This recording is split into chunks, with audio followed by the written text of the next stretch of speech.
அஸ்ஸலாமு அலைக்கும் வரஹ்மத்துல்லாஹி வபரகாத்துஹு. அளவற்ற அருளாளனும் நிகழற்ற அன்புடையனுமாகி எல்லாம் வல்ல அல்லாஹ்வின் அருள் நம் அனைவரின் மீதும் என்றென்றும் நிறைவாக உண்டாவதாக. ஆமீன். அல்லாஹின் பேர் அல்லால். இந்த வீடியோவில் நம்ம என்ன பார்க்க போகிறோம்னா, தேர்விற்கான 2 சிறந்த துவாக்கள் தான் இந்த வீடியோவில் வந்து பார்க்க போகிறோம். தஹஜ்ஜுடைய நேரத்தில் நம்மளுடைய அனைத்து துவாவுமே ஏற்றுக்கொள்ளப்படும்.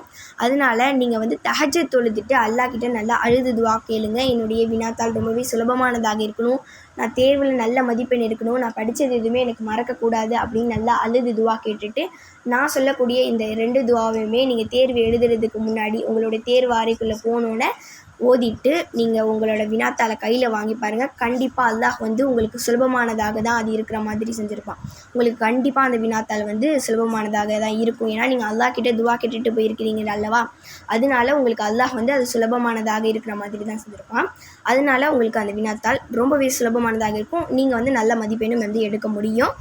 அதனால இந்த 2 துவாவையும் மறக்காமல் உங்களுடைய தேர்வு அறைக்குள்ளே போகிறதுக்கு முன்னாடி ஓதிக்கோங்க. என்ன துவா அப்படின்னா, ரப்பி ஜித்னி இல்மா அப்படின்றது 3 தடவையும், ஃபஇன்ன ஹஸ்பக்கல்லாஹு ஹுவல்லதி ஐயதக பினஸ்ரிஹி வபில் முஃமினீன் அப்படின்ற துவாவை 7 தடவையும் வந்து நீங்கள் ஓதிட்டு உங்களுடைய தேர்வு அறைக்குள்ளே போனீங்கன்னா கண்டிப்பாக நீங்கள் வந்து நல்லபடியாக உங்களுடைய தேர்வு எழுத முடியும்.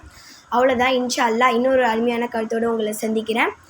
அனைவரும் நல்லபடியாக தேர்வை எழுதுவதற்கு அல்லாஹ் சுப்ஹானஹு வ தஆலா கிருபை செய்வானாக. வாஹிர் தஅவானா அனில் ஹம்துலில்லாஹி ரப்பில் ஆலமீன். அஸ்ஸலாமு அலைக்கும் வரஹ்மத்துல்லாஹி வபரகாத்துஹு.